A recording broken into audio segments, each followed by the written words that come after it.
ఇందుట్లో వచ్చేసరికి నిన్న మనం ఈ ఏపీ హైకోర్ట్ జాబ్స్‌కి సంబంధించిన డిస్ట్రిక్ట్ జాబ్స్ ఏవైతే ఉంటాయో, వాటికి సంబంధించిన సంబంధించినయి కొన్ని వివరాలైతే మాట్లాడుకున్నాం నిన్న ఈవెనింగు. సో, దానికి సంబంధించిన వీడియో వచ్చేసరికి ఎండ్ కార్డ్‌లో గాని, ఐ కార్డ్‌లో గాని ఉంటుంది. చూసుకోండి. చూసుకోని వాళ్ళు.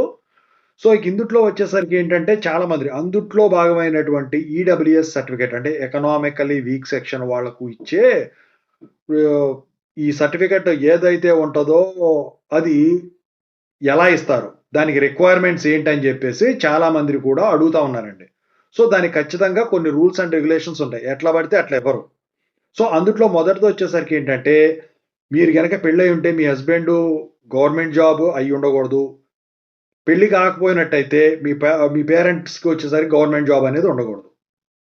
ఇక రెండోదొచ్చేసరికి ఏంటంటే, లేడీస్ అయితే పెళ్లైన వాళ్ళైతే హస్బెండ్ తరపున ఉండాలి.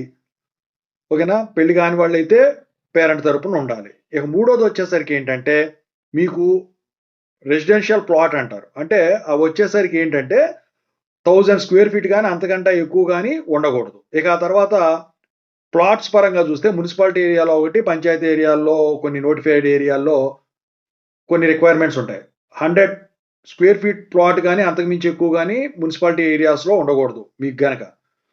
కానీ 200 స్క్వేర్ ఫీటు అంతకు మించి కానీ ప్లాట్సు పంచాయతీ ఏరియాసు వాటిల్లో ఉండకూడదనమాట. సో, ఇవేమున్నా కూడా మీకు వచ్చేసరికి ఈడబ్ల్యూఎస్ సర్టిఫికేట్ అనేది వాళ్ళు జారీ చేయరు. అది కూడా కాకుండా మీకు ఈడబ్ల్యూఎస్ సర్టిఫికేట్ కావాలి అంటే మీరు ఖచ్చితంగా అయితే ఒక లాయర్‌ని కలవాల్సి ఉంటుందనమాట. సో, అడ్వకేట్ తెలిసినట్టయితే వాళ్ళు వచ్చేసరికి మీకు ఒక ఫార్మ్ ఇస్తారు. ఆ ఫార్మ్ ఫిల్ చేసి దాన్ని గెజెట్ చేపించుకుంటే ఈ ఎంఆర్ఓ ఆఫీస్‌కెళ్తే ఈడబ్ల్యూఎస్ సర్టిఫికేట్ అనేది వాళ్ళు ఇష్యూ చేయటం అయితే జరుగుతుంది. ఓకేనా? ఆ ఈడబ్ల్యూఎస్ సర్టిఫికేట్ అనేది జాగ్రత్తగా గుర్తుంచుకోండి. ఒక్కసారి తీసుకుంటే 6 నెలల వరకు గాని, మళ్ళీ ఇంకోసారి ఇవ్వరు. ఒక్కసారి ఇస్తారండి. అసలైతే సంవత్సరానికి ఒక్కసారో, ఒకసారే ఇస్తారు. నాకు తెలిసి అది.